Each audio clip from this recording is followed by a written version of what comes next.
Bismillahirrahmanirrahim. Nawaitu ta'alluma wa ta'lima wa tadhakkura wa tadhkira wa naf'a wal intifa'a wal ifadata wal istifadah wal hatha 'ala at-tamassuki bi kitabillahi wa sunnati rasulih والدعاء إلى الهدى والدلالة على الخير ابتغاء وجه الله ومرضاته وقربه وثوابه للبركة الفاتحة. أعوذ بالله من الشيطان الرجيم. بسم الله الرحمن الرحيم. الحمد لله رب العالمين الرحمن الرحيم مالك يوم الدين إياك نعبد وإياك نستعين اهدنا الصراط المستقيم صراط الذين أنعمت عليهم غير المغضوب عليهم ولا الضالين آمين. Alhamdulillahilladzi arsala rasulahu bilhuda wa dinil haqq liyudhhirahu 'ala ad-dini kullih wa kafa billahi syahida. Asyhadu an la ilaha illallah wahdahu la syarikalah wa asyhadu anna Muhammadan abduhu wa rasuluhu alladzi la nabiyya wa la rasula ba'dah. Allahumma anfa'na bima 'allamtana wa 'allimna ma yanfa'una wa zidna 'ilma. Allahumma nawwir qulubana binuri hidayatik kama nawartal arda binuri syamsika abadan abada birahmatika ya arhamar rahimin. Alhamdulillah kita masih dipertemukan oleh Allah Subhanahu wa taala dalam melanjutkan daurah karantina Mabadi' Ilmi Tajwid, dan dalam kesempatan kali ini kita akan masuk pada bagian berikutnya, yaitu al-lahnu fi tilawatil Qur'anil Karim. Persoalan lahan dalam membaca Al-Qur'an. Kita di sini akan berusaha mengupas tuntas persoalan lahan. Adapun berkaitan dengan sumber rujukan utama dalam pembahasan ini, saya banyak mengambil dari kitab Al-Lahnu fi Tilawatil Qur'anil Karimnya Asy-Syaikh Dr. Ali Al-Ghamidi. Yang pertama. Yang kedua tentu saja dari kitab-kitab lain seperti syarah-syarah Jazariyah dan juga kitab-kitab lain yang dinukil yang sudah ada catatannya di sini. Selain juga tentu saja dari pembahasan-pembahasan dari daurah-daurah yang saya ikuti. Baik. Pertama, berkaitan dengan lahan. Apa makna dari lahan? Ta'riful lahni. Makna lahan. Lahan memiliki beberapa makna dalam bahasa Arab. Secara bahasa, kalau antum buka kamus, maka lahan itu secara bahasa bisa memiliki beberapa makna. Sebelum masuk ke yang disampaikan oleh Ibnu Faris, maka lahan itu kadang digunakan oleh orang-orang Arab untuk menyatakan dialek atau logat. Yang pertama, lahan bisa bermakna dialek atau logat. Lahan juga bisa bermakna lagu atau melodi. Seperti alhan musiqiyah, maqamat musiqiyah itu alhan sebutnya, lahan. Yang ketiga, lahan juga bisa bermakna kekeliruan, ketidakfasihan dalam berbicara. Ketidakfasihan dalam berbicara. Jadi minimal tiga makna yang berbeda, ini maknanya beda-beda, yang diistilahkan dengan satu istilah sama, lahan. Begitu. Adapun yang umum digunakan oleh ahli lughah, oleh ahli bahasa, maka kalau berbicara tentang lahan, berbicara mengenai ketidakfasihan. Begitu. Apakah daurah ini direkam di YouTube? Jawabannya iya. Tapi khusus peserta terdaftar. yang umum di IG saja. Di IG cuma gambar orang doang, iya. Itulah kekurangannya. Yang daftar dapat modulnya, kelihatan tulisan-tulisan saya. Di IG enggak, ya, begitu. Kalau misalnya disamakan, ntar sama dong yang daftar sama yang enggak daftar. Kasihan yang serius daftar, ya mereka serius daftar, serius ikut, ada keseriusan di sana, ikut ujian dan lain sebagainya, maka dikasih lebih. Begitu. Jadi kalau kita berbicara mengenai lahan dari sudut pandang pemahaman para ahli lughah, maka pasti selalu berkaitan dengan apa? Ketidakfasihan. Begitu. Makanya di sini dikutipkan dari Ibnu Faris dalam Maqayis.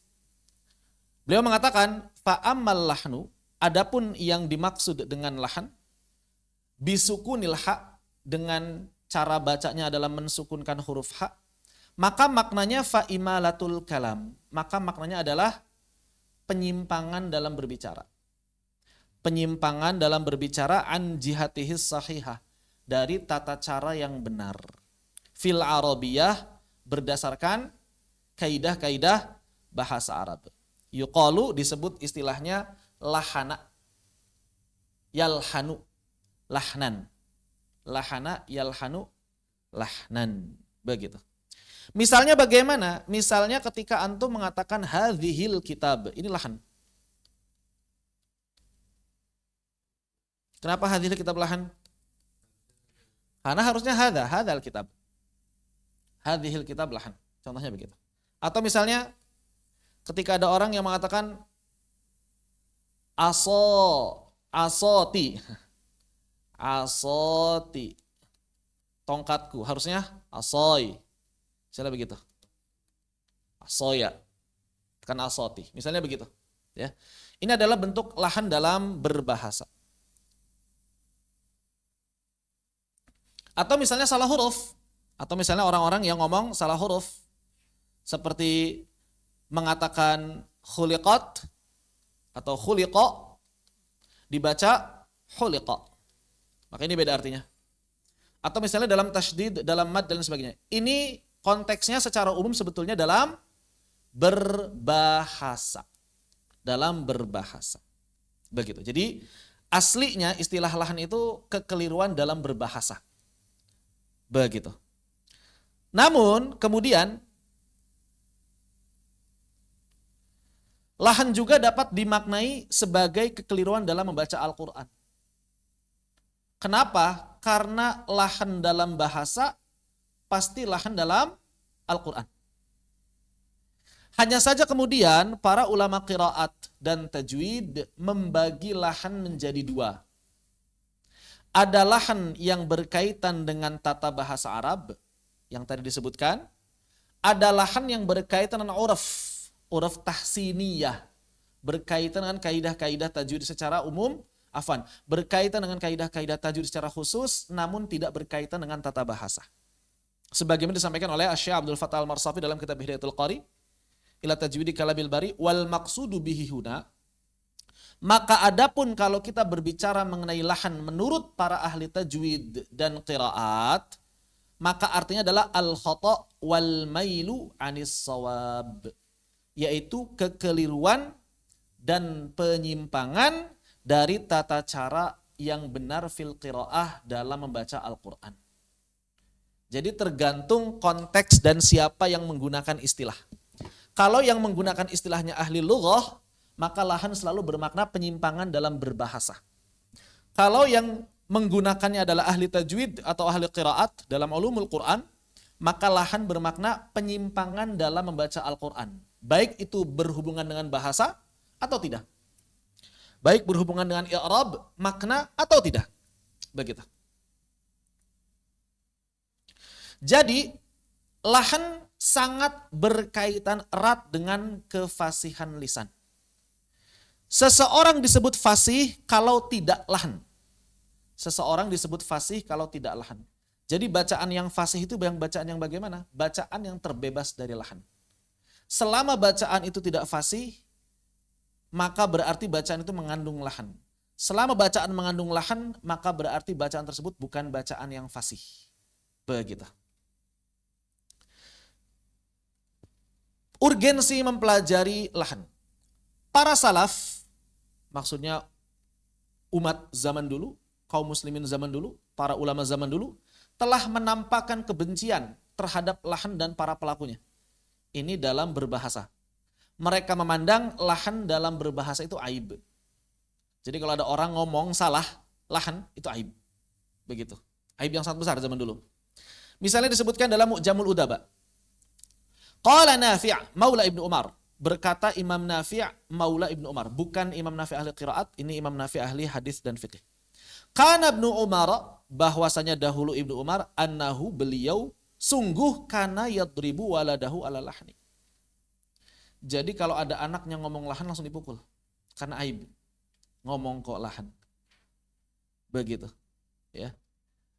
Keras para ulama zaman dulu. Dari Amr ibn Dinar diriwayatkan bukan hanya Ibnu Umar, anna ibn Umar wa ibn Abbasin. Diriwayatkan dua orang sahabat yang mulia, Ibnu Umar dan Ibnu Abbas, kana yadribani auladahum 'alal lahni. Kalau anak-anaknya ngomong jatuh pada lahan maka dipukul supaya tidak terbiasa mengucapkan kalimat yang tidak fasih. Jadi supaya terbiasa mengucapkan kalimat yang fasih. Kenapa? Karena memang efeknya kalau sehari-hari ngomong bahasa Arab gak fasih, nanti baca Quran ikut-ikutan gak fasih. Efeknya begitu. Orang yang sehari-hari bahasa Arabnya fasih, baca Al-Quran biasanya ngikutin fasih. Demikian pula orang yang terbiasa mengkaji tajwid, maka ketika berbicara dengan bahasa Arab dia akan berbicara dengan bahasa yang fasih juga. Begitu. Maka kaitannya erat. Kemudian di antara kebiasaan para guru di Madinah zaman dulu, para guru di Madinah itu di zaman dulu disebutkan namanya adalah para muaddib. Jadi guru itu disebutnya muaddib. Guru-guru kutab. Sekolahan yang namanya kutab, gurunya namanya muaddib. Kitab apa tadi sudah disampaikan? Kitab Al-Lahnu fi Qiraatil Qur'anil Karim. Tapi ini bukan satu kitab yang saya bahas. Ini rincian atau disarikan dari puluhan kitab. Ya. Bahkan mungkin lebih dari itu. Kitabnya apa saja? Ada di belakang halaman buku-buku saya. Jadi suka ada yang nanyakan, Ustaz, materi dari kitab apa? Silakan lihat halaman belakang buku-buku saya. Itulah materi yang saya sampaikan. Dari sana semuanya. Yang pasti nggak ada yang ngarang. Ya begitu. Semuanya dari kitab itu semuanya. Saya jarang menyampaikan materi satu kitab saja. Jarang. Karena sayang. Kalau kita ngaji satu kitab aja sayang. Sayangnya bagaimana? Sayangnya itu nggak bisa ngambil faidah dari kitab yang lain. Khususnya dalam tajwid ya. Kecuali kalau ngaji fikih madhab ya satu kitab tutasin. Kalau tajwid walaupun belajar jazariyah tetap harus ada tambahan dari luar jazariyah. Tufatul Atfal harus ada tambahan dari luar Tufatul Atfal. Sayang kalau misalnya fokus satu kitab saja sayang. Karena banyak faidah dari kitab-kitab yang banyak itu. Jadi saya sarikan. Begitu. Jadi kutab zaman dulu itu terkenal sebagai pembina pendidik adab dan Al-Quran. Adab dan Al-Quran. Makanya gurunya disebut muaddib. Karena pendidik adab. Pendidik adab. Jadi pelajaran kutab itu zaman dulu cuma dua. Adab sama Al-Quran. Termasuk di dalamnya bahasa Arab. Karena bahasa Arab itu bagian dari adab dan bagian dari Al-Quran. Jadi bahasa Arab yang fasih diajarkan. Berarti kalau misalnya kita ingin mendirikan kutab, sebagaimana para ulama zaman dulu, udah pelajaran cuma tiga. Adab, Al-Quran sama bahasa Arab. Begitu. Nanti Al-Qurannya diperluas. Yang luasnya Al-Quran. Bisa digabung ke iman, bisa digabung ke fikih, bisa digabung ke pelajaran umum, matematik, bahasa, IPA, IPS. Itu dari Al-Quran nanti ngambilnya. Menyarikan tadabbur Al-Quran. Pelajaran gak usah banyak-banyak. Ya. Begitu. Maka apa yang dilakukan para muaddib zaman dulu? Kanal muaddibuna bil Madinati, para guru-guru kutab di Madinah itu yadribuna alal khata' wahidah wa ala lahni sittah. Jadi kalau misalnya ada anak setoran hafalan, kalau salah hafalannya dipukul sekali. Tapi kalau lahan, dia nggak lupa tapi lahan dipukulnya 6 kali. Lebih perhatian terhadap lahan. Kenapa? Karena kalau yang dia hafal adalah cara baca yang keliru sampai besar. Dan itu pengalaman kita membuktikan. Pengalaman saya pribadi membuktikan. Ketika kita tidak memperhatikan lahan-lahan pada anak-anak kecil, terutama lahan-lahan yang jali, lahan-lahan yang berkaitan tata bahasa, sampai besar itu sulit berubah. Sedangkan hafalan tinggal diulang selesai. Maka kalau lupa hafalan ringan. karena tinggal mengulang. Tapi kalau dia yang dia ingat adalah yang keliru, maka dia nanti akan kesulitan sampai besar. Makanya sebelum nempel kuat-kuat, yang keliru-kelirunya harus dibersihkan. Begitu. Maka ini cara mendidik anak yang benar. Jangan terjatuh pada lahan. Walaupun dia belum bisa, tapi kita harus kasih tahu. Misalnya anak kecil mengucapkan sinnya itu fa terus gitu kan, ada kan? Bismillah atau jadi shin terus bismillah. Kita harus kasih tahu itu bukan shin, itu s misalnya. Yang penting nempel dulu bahwa yang dia baca itu keliru. Walaupun dia belum bisa mempraktekannya. Misalnya ada anak kecil belum bisa F, bisanya P, nggak apa-apa. Tapi kita kasih tahu bahwa dia keliru. Yang benar adalah F. Jangan sampai dibiarkan. Kenapa? Karena kalau dibiarkan, anak kecil akan mengira itu yang benar dan itu akan dipertahankan sampai besar. Dan ketika sudah nempel sampai besar, makin sulit untuk menghilangkannya. Begitu. Makanya kalau lagi setoran hafalan buat anak kecil, fokus pada lahannya juga. Jangan cuma hafalannya doang. Terutama lahan-lahan yang jali, lahan-lahan yang berkaitan dengan tata bahasa. Salah huruf, salah harakat. Begitu. Kemudian berkaitan dengan lahan juga disebutkan oleh Al-Imam Abu Muzahim Al-Khaqani. Beliau mengatakan, fa awwalu ilmi dzikri itqanu hifdhihi. Maka ilmu yang pertama kali mesti kita perhatikan adalah itqanu hifdhihi, menguatkan hafalan. Bukan memperbanyak hafalan, menguatkan hafalan. Jadi sebanyak apapun hafalan kita, kuatkanlah. Wa ma'rifatun billahni min fika idh yajri. Kemudian jangan sampai kita melupakan persoalan lain, yaitu mengenal lahan. Min fika, yang keluar dari mulutmu, idh yajri, ketika membaca. Yajri itu berlari, maksudnya ketika membaca Al-Quran ya. Yang mengalir, lahan yang mengalir dari mulutmu. Maka jangan lupa untuk mengenal lahan-lahan yang dapat keluar dari mulutmu. Begitu. Fakun arifan billahni kaima tuzilahu. Fakun arifan. Maka jadilah seorang yang arif. Bagaimana dapetin bukunya? Kalau ini enggak dicetak. Kalau ini belum dicetak. Kalau yang saya pakai belum dicetak. Ini bukan buku, ini PowerPoint. Kalau mau dicetak, silakan daftar ke 0817 0808 992, nanti dapat PDF-nya. Begitu. Kalau kitabnya saya nggak tahu kitabnya di mana. Saya dulu nitip dari teman yang ada kitabnya Dr. Ali Al-Ghamidi. Saya dulu nitip teman waktu ada pameran di Saudi. Begitu. Nggak tahu kalau di Indonesia ada atau enggak. Fakun arifan billahni kaimatuzilahu. Maka jadilah orang yang arif. Apa arif itu? Bijak. Cerdasnya cerdas bijak. Billahni, yang memahami persoalan lahan. Supaya apa kita mesti bijak dalam persoalan lahan? Agar matuzilahu, agar engkau tidak tergelincir di dalamnya. Fama lilladzi la ya'riful lahna min udhri. Kenapa? Karena orang yang enggak mau tahu masalah lahan itu enggak ada maaf baginya. Orang yang enggak mau tahu enggak ada maaf baginya. Enggak dimaafkan kekeliruannya. Begitu. Fama lilladzi la ya'riful lahna min udhri. Maka tidak ada maaf bagi orang yang enggak mau tahu masalah lahan. Begitu. Allahu a'lam bissawab. Baik.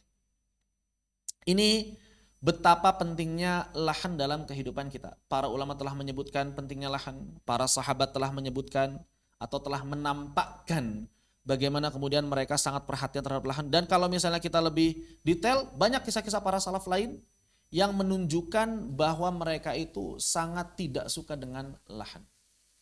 Begitu. Banyak kisah-kisah lain. Misalnya ada seorang yang ngomong kemudian lahan terus kemudian dicela oleh para ulama salaf, itu banyak sekali gitu ya.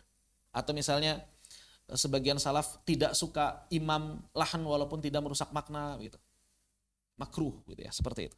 Ini menunjukkan bahwa lahan itu perbuatan yang tercela menurut para ulama salafun salih. Baik. Pertanyaannya, apakah di zaman Nabi ada lahan? Apakah di zaman Nabi ada lahan? Khususnya dalam membaca Al-Quran. Ada enggak? Ya, ada yang pernah baca kisah ini? Kekeliruan dalam membaca Al-Quran sudah ditemukan riwayatnya pada masa Nabi Shallallahu Alaihi Wasallam. Namun kekeliruan tersebut tidak berkaitan dengan tata bahasa. Belum ada riwayatnya di zaman Nabi adalah hanjali. Belum ketemu riwayatnya di zaman Nabi adalah hanjali. Berarti kekeliruannya kekeliruan apa? Dalam tata cara urfiyah tahsiniyah, yaitu lahan khafi. Misalnya ketika Abu Darda bercerita, Sami'an Nabiyyu sallallahu alaihi wa ala alihi wasallama rajulan qara'a falahana. Jelas kalimatnya falahana. Nabi pernah mendengar seseorang membaca Al-Quran kemudian jatuh pada lahan. Faqala Rasulullah sallallahu alaihi wa ala alihi wasallama, maka kemudian Nabi sallallahu alaihi wa ala alihi wasallam bersabda, arsyidu akhakum. Kasih tahu dia tata cara Al-Quran, tata cara baca Al-Quran yang benar. Pertanyaannya, tahu dari mana lahan di sini bukan lahan jali? Kan bisa aja lahan di situ lahan jali, Ustaz.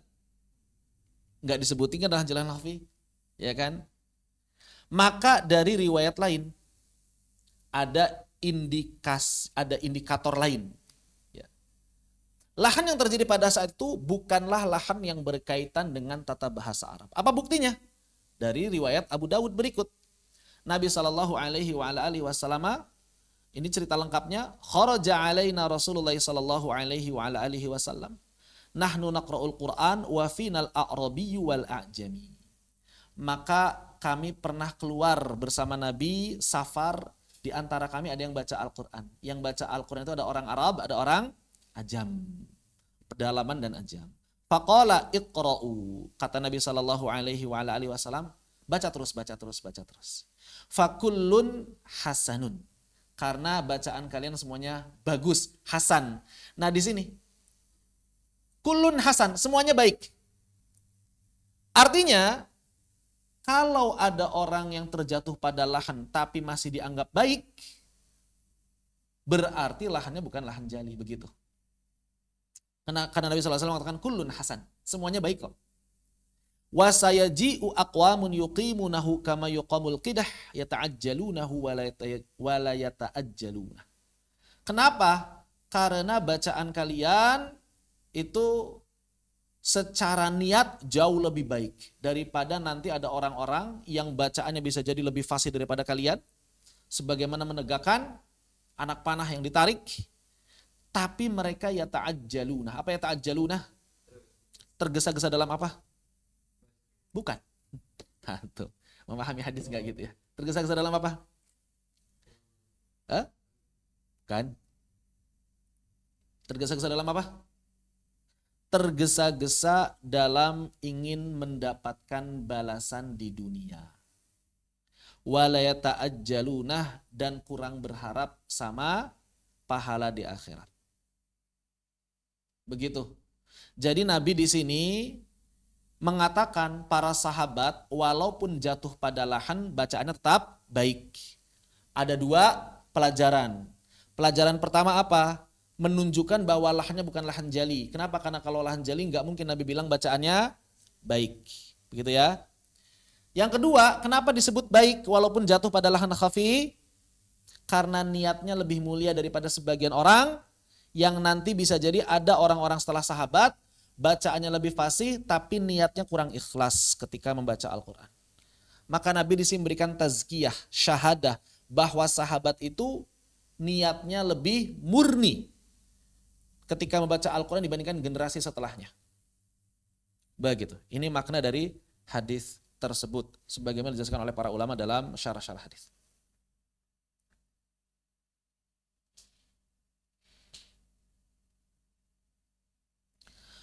Bahkan yang namanya lahan khafi itu sudah bukan biasa, maksudnya ya sahabat yang terjatuh pada lahan khafi itu perkara yang adi gitu. Memang ada dan cukup banyak. Buktinya apa? Buktinya Nabi Shallallahu Alaihi Wasallam mengisyaratkan dalam hadis, man ahabba ayyaqra al-Qur'ana ghaddan kama unzil falyaqra qira'at Ibnu Mas'udin atau qira'at Ibnu Ummi Abdin. Di sini Nabi Shallallahu Alaihi Wasallam ingin memberikan penjelasan kepada orang-orang Arab, terutama sahabat beliau, bahwa tidak semua sahabat itu bacaannya bagus, ya kan? Dan kata Nabi, kalau bacaan kalian pengen benar-benar fasih, sebagaimana Al-Quran diturunkan, maka bacalah dengan cara bacanya Ibnu Mas'ud. Belajar sama Ibnu Mas'ud. Artinya ada orang-orang di sana yang memang ketika baca masih lahan. Belum benar-benar fasih. Akan tetapi lahannya bukan lahan jali. Kenapa bukan lahan jali? Indikasi mana? Indikasinya mana indikasinya? Indikatornya mana bahwa yang suruh belajar ke Ibnu Mas'ud ini enggak terjatuh pada lahan jali?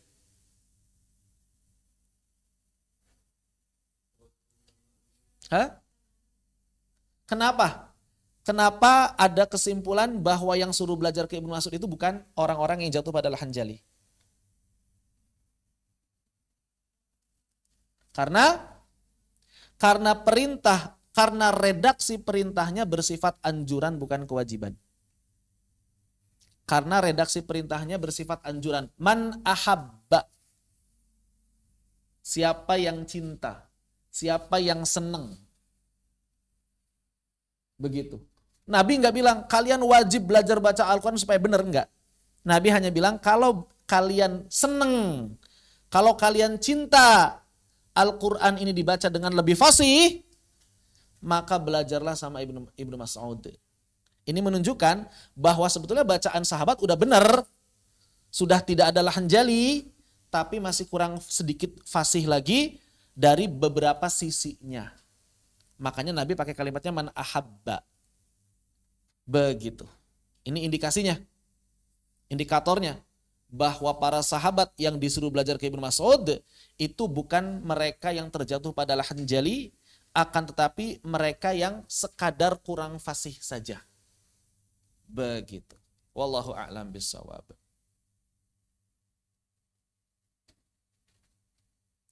Adapun berkaitan dengan lahan jali, maka riwayat tertua itu bukan di zaman Nabi, tapi terjadi di zaman Sayyidina Umar bin Al-Khattab, riwayat tertua. Riwayat tertua, ya. Maka Imam Abu Amr Ad-Dani meriwayatkan dari Ibnu Abi Mulaikah sebuah kisah yang juga tercatat dalam Muqaddimah Tafsir Qurtubi, bahwa pada masa Sayyidina Umar bin Al-Khattab radhiyallahu an, seorang A'rabi pernah datang ke Madinah untuk minta belajar Al-Qur'an. Jadi orang kampung datang ke Madinah. Siapa yang mau ngajarin saya Al-Qur'an? Tiba-tiba ada seorang pemuda yang semangat ngajar Al-Qur'an. Begitu. Maka si pemuda ini mengajarkan orang Badui tadi Al-Quran surah At-Taubah sampai ayat yang ketiga. Ternyata si pemuda ini hafalannya kurang kuat. Bacanya apa ya? Akhirnya dia ngajarin Annallaha bari'um minal musyrikina wa rasulih, dengan jar, dengan kasrah. Akhirnya orang Badui ini yang paham i'rab, orang Badui yang paham bahasa Arab ini kaget. Kenapa kaget? Karena maknanya kok aneh. Begitu. Maknanya apa? Sesungguhnya Allah memusuhi, berlepas diri itu maksudnya memusuhi. Memusuhi orang-orang musyrik dan memusuhi Nabi. Loh, kata orang Badui, kalau begitu saya juga berlepas diri kepada Nabi. Karena saya cinta Allah. Kalau Allah nggak suka sama Nabi, maka saya juga nggak suka Nabi. Kata dia begitu, kata Badui ini. Maka si pemuda ini kaget. Nggak boleh. Masa kamu mau berlepas diri kepada Nabi? Kafir kamu nanti. Loh, tadi kan yang ngajarin ente begitu. Kata orang Badui ini. Ya. Maka diadukanlah kepada khalifah pada saat itu, yaitu Umar bin Khattab radhiyallahu anhu. Maka Umar bin Khattab ngasih tahu, oh bacaannya yang diajarin salah. Yang benar kamu, si pemuda itu salah. Memang bacaan yang benar kayak gimana? Bacaan yang benar adalah Annallaha bari'um minal musyrikina wa rasuluh. Maka si Badui ini berkata, kalau demikian saya bersama Allah dan Rasulnya bara'ah terhadap orang-orang musyrik. Begitu. Kemudian di penghujung kisahnya Sayyidina Umar bin Al-Khattab radhiyallahu an fa amara Umar ibn Al-Khattab radhiyallahu an alla yaqra al-Qur'ana illa ala alimin bil lughah. Maka kemudian Umar bin Al-Khattab mengatakan, hai manusia, jangan setoran Al-Quran kecuali kepada orang yang paham bahasa Arab. Kata siapa? Kata Umar bin Khattab. Jangan setoran Al-Quran kecuali pada orang yang bisa bahasa Arab. Kalau nggak alim dalam bahasa Arab, nanti kayak tadi contohnya. Dia hanya bisa ngandelin hafalan, tapi nggak paham i'rab, nggak paham waqaf ibtida, akhirnya berantakan maknanya. Begitu, ya. Berarti dengan kata lain, wahai para guru Al-Quran, kalian wajib paham bahasa Arab. Iya kan? Dengan kata lain harus seperti itu. Makanya setiap guru Al-Quran wajib paham bahasa Arab. Nggak bisa nggak? Setiap guru Al-Quran wajib paham bahasa Arab tanpa terkecuali. Tanpa terkecuali. Tidak ada pengecualian. Yang namanya guru Al-Quran wajib paham bahasa Arab. Wajib hukumnya. Fardu ain. Fardu ain. Kalau enggak berarti dosa. Kalau enggak berarti dosa. Ya jangankan guru Al-Quran. Sebetulnya setiap muslim itu harusnya minimal paham bahasa Arab dasar gitu ya. Harusnya. Dan para ulama mengatakan pemahaman terhadap agama selalu berbanding lurus dengan pemahaman terhadap bahasa Arab. Benar orang yang paham bahasa Arab belum tentu paham agama. Tapi orang yang paham agama pasti harus paham bahasa Arab dulu. Begitu. Baik. Wa amara Abul Aswadi ad-Du'ali bimaudi'in nahwi. Kemudian dikisahkan di sini bahwa Umar bin Khattab memerintahkan Abul Aswad untuk meletakkan tanda baca nahwu pada mushaf supaya orang-orang gak keliru. Tapi para ulama beda pendapat. Sebetulnya Abul Aswad sendiri kapan sih mulai bekerja untuk meletakkan tanda baca? Ada yang mengatakan ya sejak zaman Umar ini. Ada yang mengatakan sejak zamannya Imam Ali bin Abi Thalib. Ada yang mengatakan juga setelah itu. Itu pada zamannya Abdul Malik ibni Marwan, dan itu pun pakai hilah ya. Karena nggak mau terus, Abul Aswadnya nggak mau terus, nggak mau saya, nggak mau nambah-nambahin Al-Quran. Lo ente yang paling paham nahwu, pokoknya nggak mau. Pada zaman Imam Ali bin Abi Thalib diminta juga nggak mau. Akhirnya ada hilah. Di sebagian kitab disebutkan, tapi Allah alam nih, kebenarannya mesti ditinjau ulang. Qila katanya diulang kisah yang tadi anallaha bari'um minal musyrikin itu diulang, direkayasa ulang oleh khalifah. Ente dulu pernah dengar kan cerita anallaha bari'um minal musyrikin? Oh iya betul. Ente duduk di sana ya. Nanti kalau Abul Aswad lewat, ente ajarin dengan cara baca yang seperti itu. Maka dia ngajarin anallaha bari'um minal musyrikin wa rasulih. Abul Aswad kaget. Wah, ternyata benar kisah ini. Wallahu alam ini ya. Hilah kata hilah. Akhirnya Abul Aswad mau menerima tugas tersebut dan kemudian memberikan tanda baca nahwu, tanda baca i'rab dalam Al-Quran. Bahkan kemudian Abul Aswad pun menyusun buku i'rab. Ya. Walaupun enggak sampai kepada kita secara utuh, namun sampai secara riwayat. Itu gara-gara apa? Gara-gara Abul Aswad mendengar anaknya bertanya di malam hari, ma ajmalus, bukan bertanya, anaknya takjub, ma ajmalus sama. Apa artinya ma ajmalus sama? Apa yang paling indah di langit? Padahal anaknya nggak pengen nanya, anaknya itu pengen ngomong betapa indahnya langit. Ma ajmalus sama, bapaknya jawab, al-buruj, bintangnya. Lah kata anaknya, saya nggak lagi nanya katanya. Terus lagi apa? Saya sedang ingin mengatakan bahwa langitnya begitu indah. Maka kata bapaknya, buka mulutmu. Iftahi famik. Iftahi famak. Buka mulutmu. Jadi bukan ma ajmalus sama, tapi ma ajmalas sama. Anak bapaknya mikir, oh iya anak saya aja keliru. Lahan i'rabnya nih. Ya, begitu. Makanya Abul Aswad disebut sebagai bapaknya bahasa Arab. Bapaknya bahasa Arab. Abul Aswad ad-Du'ali. Bapaknya nahwu. Walaupun dalam perkembangan berikutnya justru yang menjadi imam madhab adalah Imam Sibawayh dan Imam Al-Kisai. Itu adalah dua pendekar nahwu. Ya, Imam Sibawayh dan Imam Kisai. Sebelumnya Abul Aswad, kemudian para tabi'in, tabi'ut tabi'in dan Al-Khalil. Itu rantai keimamahan nahwu. Tapi Al-Khalil kalah tenar oleh Imam Sibawayh, bahkan Imam Sibawayh banyak mengkritik teori-teorinya Al-Khalil termasuk masalah makhraj, masalah sifat, Imam Sibawayh banyak mengkritik Al-Khalil. Banyak berbeda pendapat. Orang-orang banyak memilih Imam Al-Khalil. Orang-orang banyak memilih Imam Sibawayh. Karena lebih visioner. Kemudian Imam Sibawayh itu di Basrah. Kemudian orang-orang Kufah lebih memilih ijtihadnya Al-Kisai. Begitu. Imam Al-Khalil kemudian minta kepada Allah Subhanahu wa taala agar diberikan ilmu lain. Ilmu lain yang belum ditemukan oleh orang. Maka beliau pun menemukan ilmu arud. Ilmu syair. Begitu. Wallahu a'lam bishawab. Seperti itu. Baik, ini berkaitan dengan lahan pada masa Nabi dan juga para sahabat ridwanullahi alaihim ajma'in. Khair. Ada yang tanyakan sampai di sini? Dipersilakan apabila ada yang tanyakan.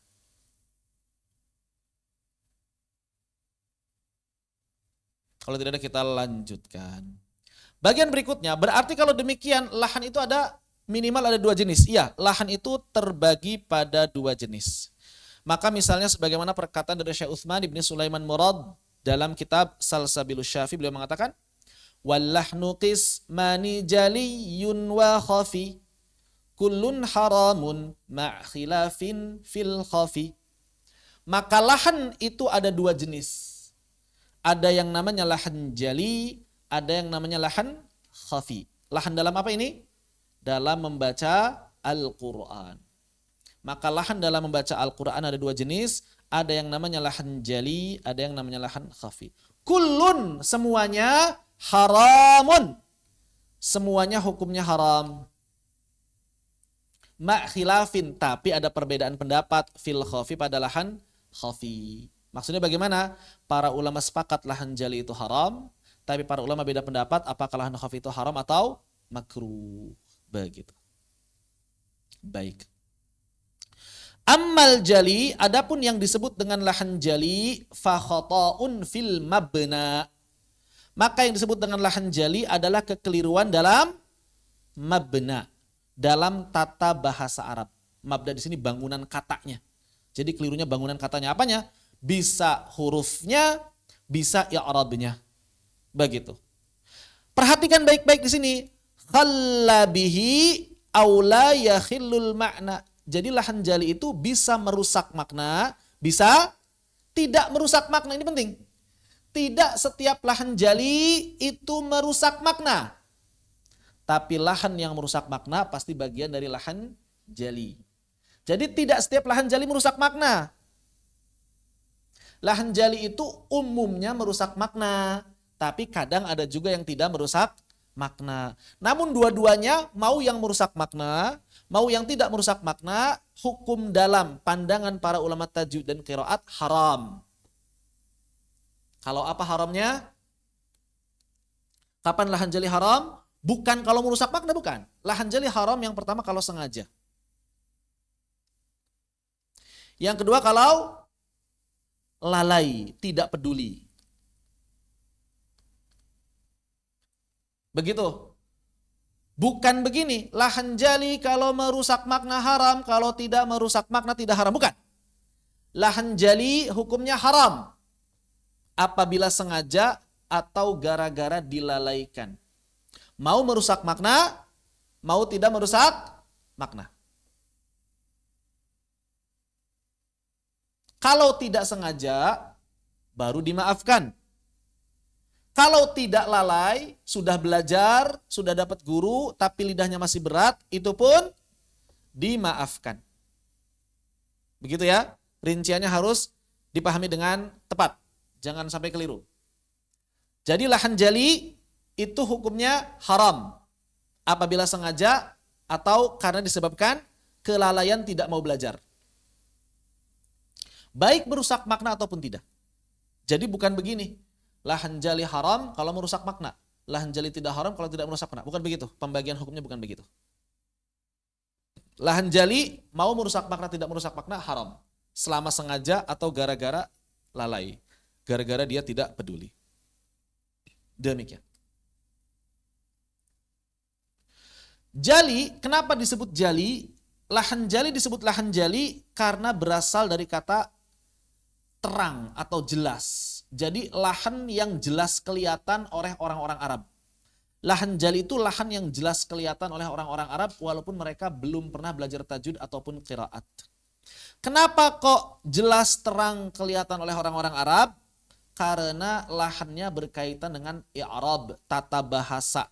Sehingga orang-orang Arab pasti tahu itu keliru. Atau orang-orang yang bisa bahasa Arab, walaupun gak paham tajwid, walaupun gak hafal Al-Quran, itu pasti tahu itu adalah sebuah kekeliruan. Makanya lahan jali disebut juga lahnul i'rab oleh Al-Imam Abu Amr Ad-Dani. Lahnul i'rab. Kenapa disebut lahanul i'rab? Karena berkaitan dengan tata bahasa Arab. Terus yang termasuk lahan jali itu apa saja?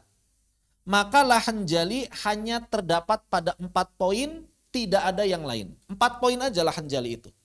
Jadi kalau misalnya ada orang yang nanya, Ustadz ini lahan jali bukan, ini lahan jali apa lahan khafi? Gampang, perhatikan saja 4 poin ini. Pertama, mengubah huruf, mengubah suara huruf. Hamzah, ain, hamzah, ha, sa, sin, shin, sod. Intinya kalau sudah ada perubahan suara huruf, dia lahan jali. Kalau tidak ada perubahan suara huruf, ya bukan. Begitu, sederhana sebetulnya. Yang kedua, menambah huruf. Kita sudah tahu nambah huruf itu bagaimana. Mau tambahannya berupa mad, mau tambahannya berupa tasydid, maka itu menambah huruf. Maka misalnya, mator dibaca mator, begitu. Atau misalnya ila dibaca illa, itu namanya nambah huruf. Mengubah huruf, menambah huruf, suaranya. Yang ketiga, mengurangi huruf, walaupun yang dikuranginya mad atau dihilangkan tasydid. Seperti iyyaka dibaca iyyaka, ar-rahman dibaca ar-rahman, minasyaitoni dibaca minasyaiton. Begitu. Makanya hati-hati di dalam sholat, kadang-kadang masih ada orang yang baca tahiyat kurang semua tasydidnya, itu mengurangi huruf, lahan jali. At-tahiyatul mubarakatuh salawatu thayyibatu lillah assalamu alayka ayyuhan nabiyyu rahmatullahi wabarakatuh assalamu alayna wa ala ibadillahi sholihin. Itu semuanya hilang tasydidnya, hilang satu huruf. Dan yang terakhir adalah mengubah harokat. Udah, hanya 4 ini saja. Seluruh kekeliruan dalam tajwid yang bukan termasuk 4 poin ini, maka lahan khafi. Bukan enggak lahan, bukan. Lahan khafi. Suka ada yang nanya, Ustadz gimana kalau misalnya ada orang kadar madnya keliru? Ya masuk ini bukan. Bukan. Oh berarti boleh ya? Bukan boleh. Itu namanya lahan khafi. Kekeliruan selain 4 poin ini namanya lahan khafi. Adapun kekeliruan pada salah satu poin ini namanya lahan jali atau lahan i'rab. Mana yang merusak makna, yang tidak merusak makna? Ya tergantung hasilnya kayak gimana. Kita bisa tahu dia merusak makna atau tidak ketika kita rinci pada kata apa perubahan tersebut terjadi. Begitu.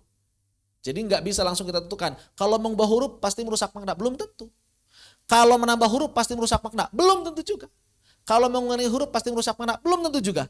Kalau mengubah harokat pasti merusak makna, belum tentu juga. Intinya dari 4 poin ini kadang merusak makna dan seringnya begitu, tapi kadang juga tidak merusak makna. Untuk tahunya bagaimana Ustadz? Supaya kita paham mana yang merusak makna, yang tidak merusak makna. Kalau pengen tahu lebih detail ya belajar bahasa Arab. Tapi apa pentingnya kita bisa mengetahui yang rusak mana yang tidak rusak? Karena toh dua-duanya sama-sama lahan jali. Begitu. Jadi nggak perlu memikirin ini rusak makna atau enggak, ini rusak makna. Udah lahan jali malah lahan jali aja. Begitu. Jadi nggak perlu ngafalin kata-kata kalau salah di sini rusak makna, yang ini nggak perlu dihafalin. Kalau kita pengen tahu silakan belajar bahasa Arab. Kalau nggak mau belajar bahasa Arab, nggak perlu pengen tahu detail, karena itu akan ngeribetin diri sendiri. Cukup tahu aja itu namanya lahan jali. Ustadz saya masih bingung itu lahan jali atau khafi. Ya sudah, ikuti saja guru. Tapi saya takut kalau ada orang baca bukan urusan antum. Tapi kan kalau misalnya jadi makmum segala macam. Kalau antum jadi makmum dan antum enggak tahu imamnya lahan, sah sholatnya selesai. Udah, ya. Jadi kadang-kadang ada sebagian orang ngeribetin diri sendiri gara-gara merasa bertanggung jawab atas bacaan orang lain. Enggak perlu dipikirin bacaan orang lain. Kita belajar lahan jali, belajar lahan khafi buat diri sendiri, bukan buat memvonis orang lain. bukan buat memvonis para imam salat, bukan buat memvonis para qori yang rekamannya tersebar, bukan. Kita belajar lahan jali, belajar lahan khafi untuk memvonis diri sendiri agar kita bisa memperbaiki diri. Begitu. Jadi nggak perlu fokus sama bacaan orang lain ya. Begitu. Pokoknya kalau ada kekeliruan salah satu dari ini, mengubah huruf, menambah huruf, mengurangi huruf dan mengubah harokat, itu pasti lahan jali. Perkara merusak makna atau tidak belakangan karena tergantung hasil dan kekeliruannya. Contoh mengubah huruf.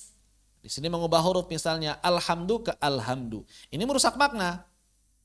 Alhamdu ke alhamdu merusak makna. Kenapa? Karena alhamdu artinya segala puji, alhamdu artinya segala kematian. Hamad itu beku.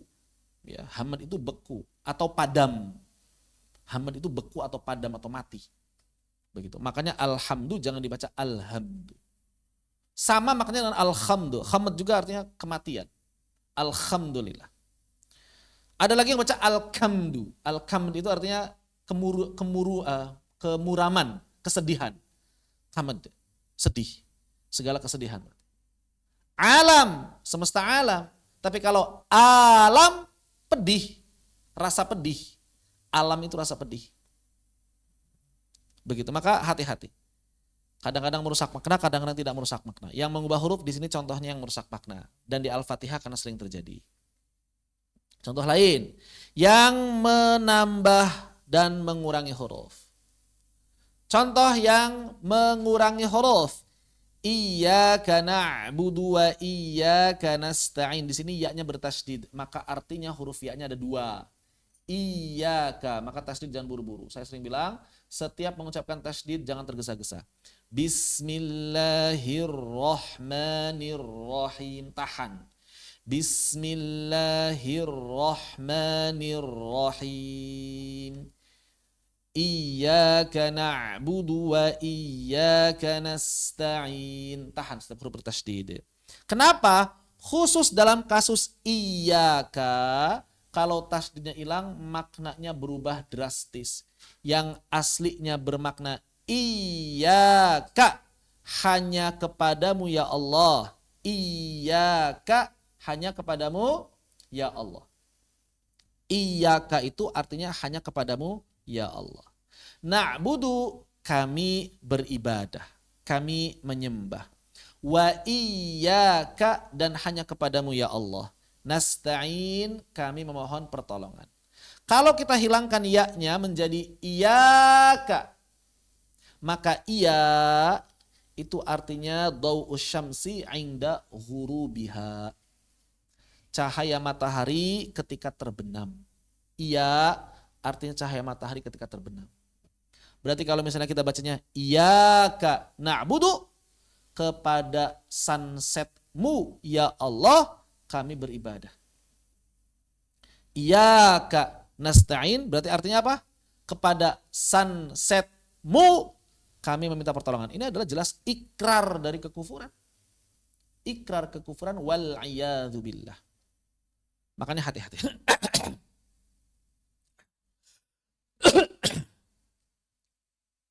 Baik. Kemudian contoh yang menambah huruf. Maka di sini contohnya adalah wa amtarna alaihim matara. Mator itu artinya hujan. Mator artinya hujan. Kalau kita tambah satu huruf saja menjadi mator, maka artinya sudah beda lagi. Mator, hujan. Mator, bandara. Jadi beda artinya. Walaupun cuma nambah mad. Cuma nambah mad doang. Begitu. Jadi menambah mad, mengurangi mad, menambah tasydid, mengurangi tasydid, inilah jali.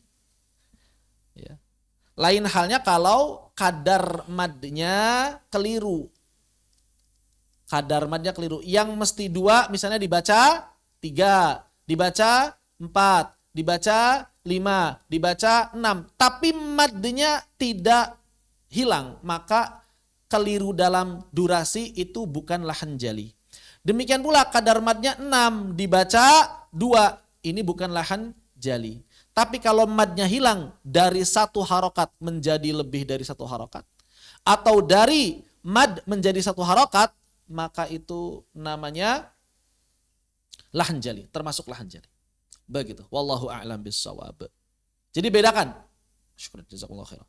Jadi bedakan antara menghilangkan atau memunculkan mad dengan keliru dalam menentukan kadar panjang mad. Begitu ya, bedakan hal tersebut. Bismillahirrahmanirrahim.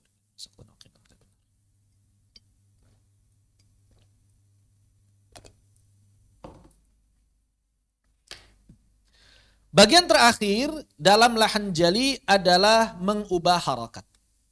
Contoh mengubah harakat, misalnya adalah siratal ladzina an'amta. An'amta. Artinya apa an'amta? Yang telah engkau berikan nikmat. Adapun kalau dibaca an'amtu, maka saya beri nikmat. Begitu, maka ini hati-hati berbeda. Ustadz, lalu bagaimana kalau perubahan harokat, perubahan huruf, penambahan huruf dan lain sebagainya itu datang dari variasi qiraat? Apakah tetap haram diamalkan? Jawabannya tidak. Kalau benar-benar datang dari variasi qiraat yang sahih, nggak haram. Maliki yaumiddin. Boleh dibaca Maliki yaumiddin. Walaupun artinya beda. Yang satu pemilik, yang satu raja. Nggak masalah. Jadi beda variasi qiraat, apakah mungkin artinya beda? Jawabannya ya. Beda variasi qiraat mungkin, sangat mungkin artinya berbeda. Dan itu tidak masalah. Jangan kaget. Bahkan kalau kita ingin menafsirkan Al-Quran, kita harus tahu seluruh variasi qiraat yang ada supaya maknanya bisa terkumpul. Seperti misalnya wamsahu biruusikum wa arjulakum wa arjulikum. Ini artinya beda. Wa arjulakum artinya membasuh kaki, wa arjulikum artinya mengusap kaki. Syubah wa arjulikum.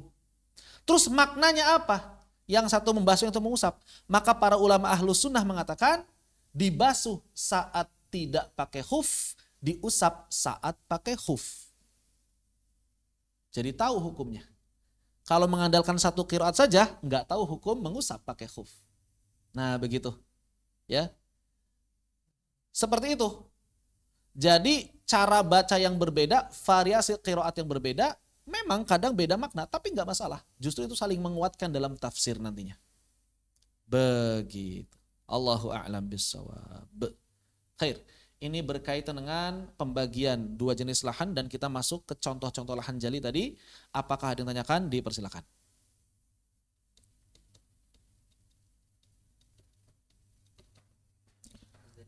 Yang mana?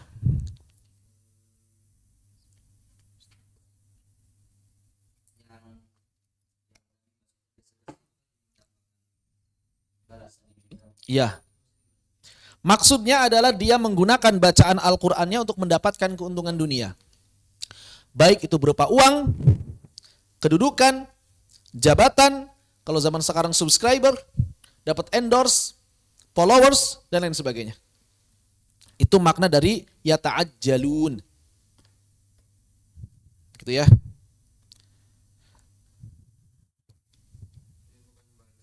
Bukan bacanya buru-buru, bukan. Itu masalah balasan, masalah niat. Masalah niat.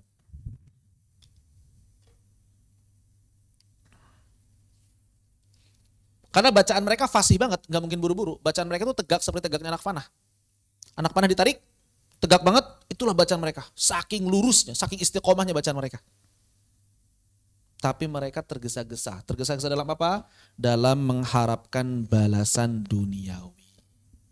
Makanya dalam riwayat yang lain Nabi mengatakan, inna aktsara munafiqi ummati qurra'uha. Sesungguhnya kebanyakan orang munafik dalam agama ini itu para ahli qiraatnya, para pembaca Al-Qur'annya. Kenapa disebut munafik? Karena dia menggunakan bacaan Al-Qur'annya untuk mendapatkan keuntungan dunia. Begitu. Wala tujawiz qiraatuhum taraqiyahum. Bacaan mereka enggak melewati tulang selangka. Cuma sampai tenggorokan, cuma sampai halak, enggak sampai hati. Bacaannya enggak sampai hati, cuma sampai halak. Begitu. Wallahu a'lam bishawab. Itu berkaitan dengan niat, semuanya berkaitan dengan niat.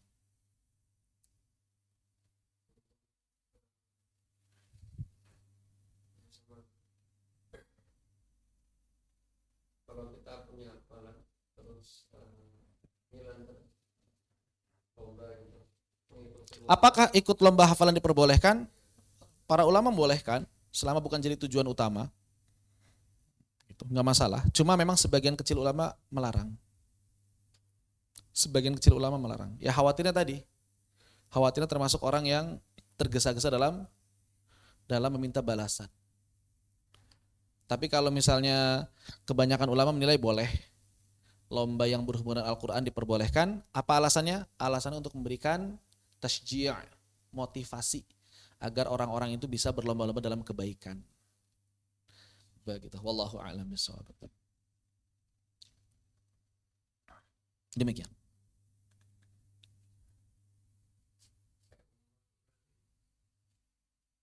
Lomba akhirnya umroh itu banyak balasan dunia. Pokoknya begini. Ya, ketika antum di dalam hati antum dalam beramal itu mintanya keuntungan dunia, akhiratnya enggak ada, maka berarti mulai berbenah. Tapi kalau urusan akhirat, apapun itu urusan akhirat, antum tahu lah bedanya urusan dunia sama urusan akhirat kan? Kalau urusan akhirat masih aman, berarti udah gitu aja. Seperti itu. Wallahu a'lam bishawab. Kalau yang dituju adalah urusan akhirat, maka berarti masih aman. Begitu aja. Kalau sudah muncul urusan dunia, maka jangan sampai urusan dunia itu lebih besar keinginannya daripada akhiratnya. Begitu. Wallahu a'lam bishawab. Baik. Ada yang tanyakan? Berikutnya, hukum syar'i terjatuh pada lahan jali. Tadi sudah banyak disinggung, namun ini ingin mempertegas kembali bahwa kesimpulannya, sebagaimana perkataan dari Allamah Mullah Ali Al-Qari, beliau mengatakan, ammal lahnul mughayyiru faharamun bila khilaf. Adapun lahan yang mengubah i'rab, maka termasuk perkara yang haram tanpa ada perbedaan pendapat di kalangan para ulama.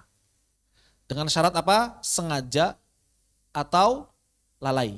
Ya, kalau tidak sengaja, kalau nggak tahu, kalau belum bisa, itu dimaafkan. Makanya Imam Ibnu Jazari mengatakan pembaca Al-Quran ada 3. Itu sudah kita bahas. Muhsin ma'jur, musi athim, dan musi ma'dzur. Itu sudah kita bahas. Baik. Perkataan para ulama yang lain untuk menguatkan permasalahan ini. Asy-Syaikh Mahmud Khalil Al-Husari mengatakan dalam Ahkamu Qiraatil Quran, wa hadzan naw' minal lahni haramun syar'a. Dan lahan jenis ini, maksudnya lahan jali, itu haram secara syar'i. Bittifaqil muslimin, berdasarkan kesepakatan seluruh kaum muslimin. Mu'aqabun alaihi fa'iluhu, maka pelakunya akan mendapatkan siksaan, hukuman. In ta'ammadah, kalau dia sengaja melakukannya. Kapan berdosa? Kalau sengaja. Fa'in fa'alahu nasiya au jahila falahur. Kalau memang dia lupa, keliru, nggak tahu, belum bisa, ya nggak haram, yang begitu dimaafkan. Ya, baik. Perkataan yang lain. Dukturah Rihab Muhammad Mufid Syaqaqi dalam kitab Hilyatit Tilawah. Hukmul lahnil jali huwa haramun mutlaqa. Adapun hukum lahan jali adalah haram secara mutlaqa. Kenapa? Li'annahu taghyirun li alfadhil Qur'an. Karena mengubah redaksi Al-Qur'an. Allati bitaghiriha, yang dengan perubahan redaksi tadi, tataharafu ma'anihi, maka dapat berpotensi merusak maknanya. Begitu. Wa ammal jahilu, adapun orang yang belum bisa, belum tahu, maka fa'alaihi ayyata'allam, wajib untuk belajar sampai terbebas dari lahan jali. Wajib hukumnya. Maka mempelajari Al-Quran sampai terbebas dari lahan jali hukumnya fardu ain. Mempelajari cara baca Al-Quran sampai terbebas dari lahan jali hukumnya fardu ain. Terus gimana kalau udah nggak sanggup belajar? Waktunya sudah senja, usianya sudah senja, waktunya sudah habis untuk urusan-urusan kemaslahatan.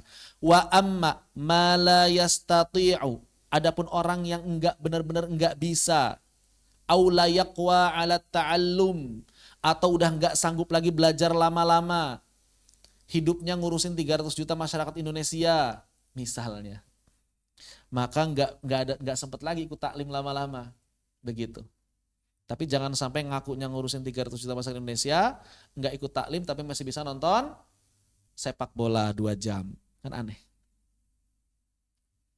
Ya kan aneh kan? Masih bisa ke stadion nonton sepak bola 2 jam. Perjalanan dari rumah ke stadion bisa 1 atau 2 jam, bolak-balik 4 jam. Artinya dia masih bisa meluangkan waktu selama 6 jam. Ya berarti dusta dong. Enggak sempat belajarnya. Enggak ada waktu belajarnya, dusta dong. Apalagi yang enggak ngurus 300 juta masyarakat Indonesia. Berarti dusta dong. Enggak ada waktu buat belajarnya. Ya. Karena kadang ada sebagian orang yang begitu, Ustadz saya tiap hari kerja, pergi sebelum subuh, pulang tengah malam. Masa nggak ada waktu seminggu sejam aja? Saya yakin ada. Buktinya masih bisa update status. Buktinya masih bisa mancing. Buktinya masih bisa futsal. Buktinya masih bisa rebahan. Nah, waktu-waktu itu dimanfaatkan. Tapi kalau memang benar-benar nggak bisa, nggak mampu, nggak kuat buat belajar, terutama orang-orang sepuh, 65, 70 tahun, 80 tahun, fayaqra'u matasihu bihi sholatu. Ya sudah, kalau begitu silakan belajar untuk membaca tata cara bacaan sholat yang benar. Yang bisa bikin sholatnya sah. Berarti cukup belajar rukun qauli saja. Takbiratul ihram, Allahu Akbar, Al-Fatihah, kemudian tahiyat, syahadat, solawat, salam. Udah, nggak perlu belajar yang lain, nggak apa-apa. Itu aja. Takbiratul ihram, Al-Qur'annya cukup Al-Fatihah, sisanya rukun qauli yang lain seperti tahiyat, syahadat, solawat, dan salam. Udah, nggak apa-apa deh. Kalau memang benar-benar nggak ada waktu lagi, masa sih segitu doang nggak bisa meluangkan waktu? Kalau masih nggak bisa juga kebangetan. Bukan yang salah, bukan lagi yang salah dia pribadi. Yang salah dia pribadi.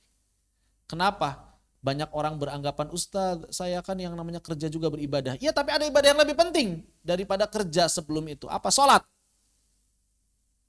Jangan sampai sholatnya berantakan dengan alasan antum sibuk kerja. Nggak boleh. Nggak boleh seperti itu. Ya. Dan kalau memang belum bisa, belum mampu baca Al-Fatihah dengan benar, rukun-rukun sholat masih berantakan, apalagi bacaan-bacaan Al-Quran yang lain gak paham tajwidnya, masih berantakan huruf-hurufnya, hukum-hukumnya tidak teramalkan, wala yusolli imama, jangan nekat maju jadi imam. Belajar Al-Quran malas, enggak mau talaqi, tapi kalau giliran jamaah pengen maju. Wala yusolli imam. Bahkan kata Dr. Rihab, wala yajharu bil qiraati fi majalisil muslimin.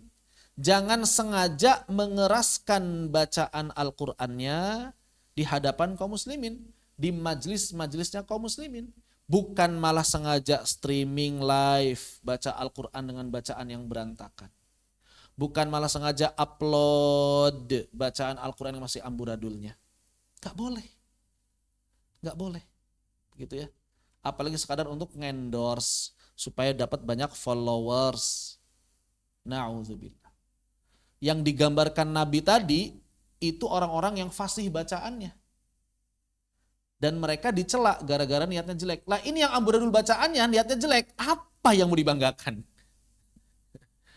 Udah amburadul bacaannya niatnya jelek, apa yang mau dibanggakan? Begitu ya, jadi hati-hati. Ini adalah perkataan dari Dr. Rihab Muhammad Mufid Syaqaqi, salah seorang istri dari Syekh Ahmad Suwaidi. Istri keduanya beliau. Kemudian Dr. Su'ad bint Abdul Hamid dalam kitab Taisirur Rahman mengatakan, hukmul lahnil jaliyyi yahrumu bil ijma'il muslimin. Hukmul lahnil jaliyyi, hukum lahan jali yahrumu haram bil ijma'il muslimin. Berdasarkan kesepakatan kaum muslimin. Berdasarkan kesepakatan kaum muslimin. Walakin, akan tetapi, idza kana nasiya, kalau memang terlupa, fala itsma alaihi. Ya lupa mah enggak apa-apa, yang namanya lupa, enggak sengaja, enggak dosa. Fa idza kana jahilan bil hukmi, kalau dia belum tahu hukumnya, wa ahmalat ta'lim, dia belum tahu hukum, tapi enggak mau belajar. Ya, enggak tahu hukum, belum tahu, belum paham masalah lahan jali, tapi enggak mau belajar. Fa inal itsma yulhiquhu, maka dia tetap dikenakan dosa. Orang yang enggak peduli tetap dikenakan dosa. Amma idza kana fi sabilit ta'allumi, adapun apabila dia sedang dalam rangka pembelajaran, masih dalam belajar, wa akhta'a, lalu kemudian dia jatuh pada lahan jali padahal dia sudah belajar, fahadza wallahu a'lam huwal maqsudu bil qauli jahilan. Maka inilah yang disebut jahil yang diuzur. Jahil yang diuzur. Jadi jahil ada dua. Jahil yang dimaafkan, jahil yang tidak dimaafkan. Kapan jahil yang dimaafkan? Saat dia belajar. Kapan jahil tidak dimaafkan? Saat tidak mau belajar. Begitu. Allahu a'lam bissawab. Begitu. Maka untuk lahan jali, para ulama sepakat haram. Tidak ada perbedaan pendapat di kalangan para ulama. Bahkan kalau kita lihat pendapat yang lain dari Syekh Abdul Fattah Al-Marsafi, beliau mengatakan, wal hukmu fi hadzal lahni binawaihi at-tahrimu aidha, kata beliau. Dan kedua jenis lahan ini dua-duanya sama-sama haram, kata beliau begitu. Mau lahan jali mau lahan khafi. Ini pendapat beliau. Ini pendapatnya Syekh Al-Marsafi dalam kitab Hidayatul Qari. Cuma kebanyakan ulama menilai yang haram itu hanya yang lahan jali saja, adapun lahan khafi tidak sampai haram. Walaupun sengaja. Lahan khafi tidak sampai haram walaupun sengaja. Kebanyakan ulama menilai makruh saja. Baik. Jelas hukum lahan jali? Ada yang masih ingin didiskusikan? Dipersilakan. Hukum lahan jali.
Baik, lanjutkan.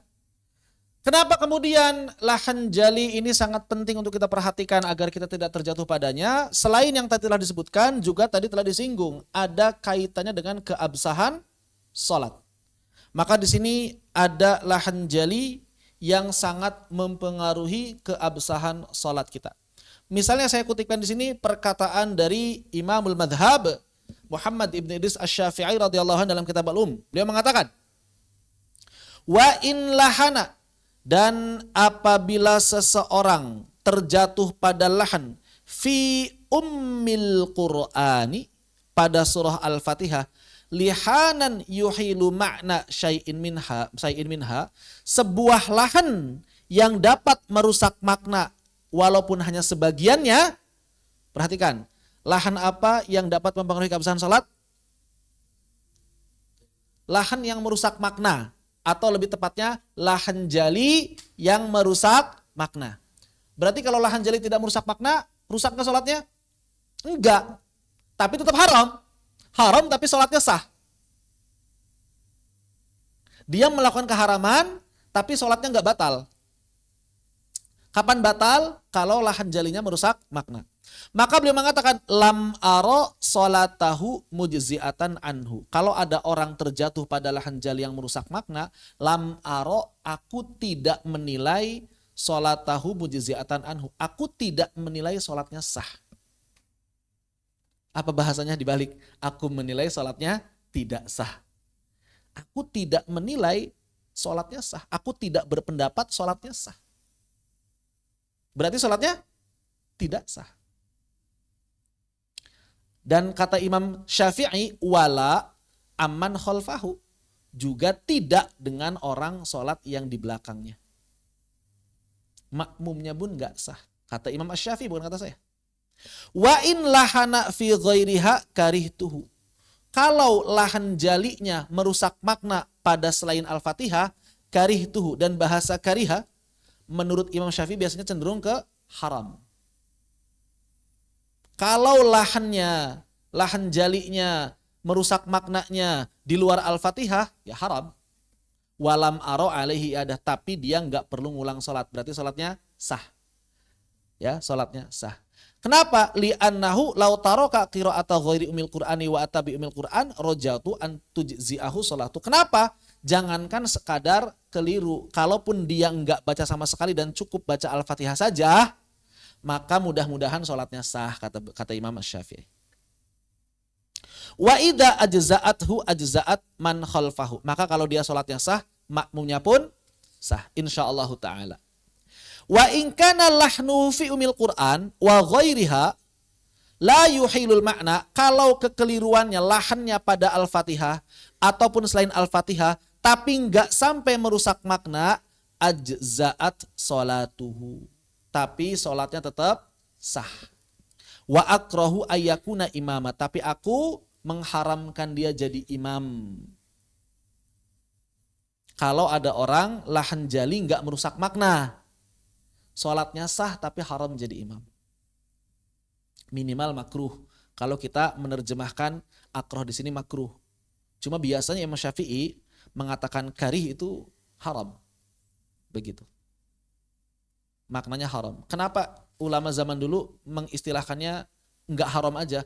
Karena dalilnya enggak qat'i. Biasanya begitu. Ijtihadi. Kalau sifat ijtihadi mereka menggunakan kata karih tuhu wa akrahu. Begitu. Berarti kata Imam Syafi'i, kesimpulannya kayak gimana? Lahan menurut Imam Syafi'i kalau misalnya lahannya merusak makna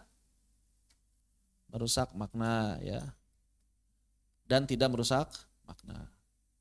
Kalau lahannya merusak makna pada Al-Fatihah, sholatnya batal. Selain Al-Fatihah, sah tapi haram atau makruh. Yang tidak merusak makna, mau Al-Fatihah atau selain Al-Fatihah, sholatnya sah tapi haram jadi imam atau makruh jadi imam. Kesimpulan Imam Syafi'i. Begitu. Baik. Imam yang lain bagaimana? Misalnya Imam An-Nawawi, beliau mengatakan, tajibu qiraatul Fatihati. Wajib hukumnya membaca surah Al-Fatihah fis salati, di dalam salat, bi jami'i hurufiha, dengan menegakkan seluruh hurufnya, wa tasydidatiha, dan juga tasdidnya. Wa hunna, dan jumlah tasdidnya arba'a asyrata tasdidatan. Ada 14 tasdid fil basmalati minhuna, termasuk diantaranya pada basmalah thalathun ada 3 tasdid. Di atas ra, di atas lam, di atas ra, dan di atas ra. Bismillahirrahmanirrahim. Itu wajib diamalkan. Falau asqata harfan minha, kalau ada huruf yang tidak terbaca dari Al-Fatihah tadi, atau khaffafa musyaddada, atau menghilangkan salah satu tasdidnya, abdala harfan biharfin, atau mengganti satu huruf dengan huruf yang lain, maksihati lisanhi, padahal lisannya baik-baik saja, lam tasiha qiraatuhu, maka bacaan Al-Fatihahnya enggak sah, wajib diulang. Begitu. Ya. Wajib diulang bacaan Al-Fatihahnya. Kalau Al-Fatihah diulang masih tetap aja, ya berarti nggak terhitung baca Al-Fatihah dia. Karena nggak sah baca Al-Fatihahnya.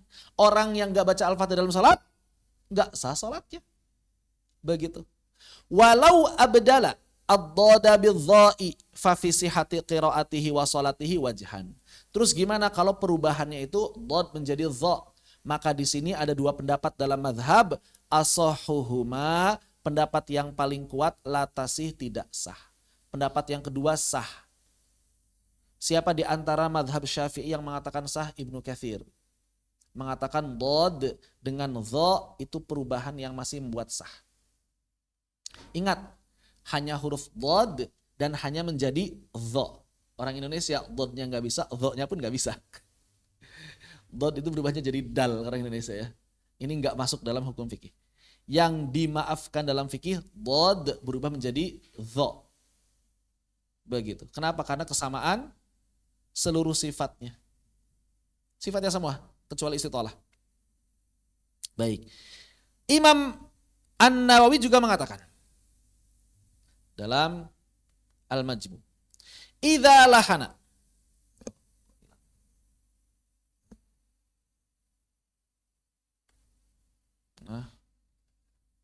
idza lahana fil Fatihati, apabila seseorang terjatuh pada lahan dalam surat Al-Fatihah, lahnan yukhillul makna, kekeliruan yang merusak makna, seperti bi andammata an'amta dibaca an'amtu, au kasaroha atau an'amta dibaca an'amti, au kasarokafa iyaka dibaca iyaki, na'budu atau na'budu dibaca iyaka na'budu dibaca iyaki na'budu, au qala iya bihamzatain, iya dengan hamzah, dengan dua hamzah, hamzah depan hamzah belakang, iya lam tasihha qiraatuhu wa sholatuhu, maka bacaan yang enggak sah, salat yang enggak sah kalau dia lakukan dengan sengaja, inta'ammad.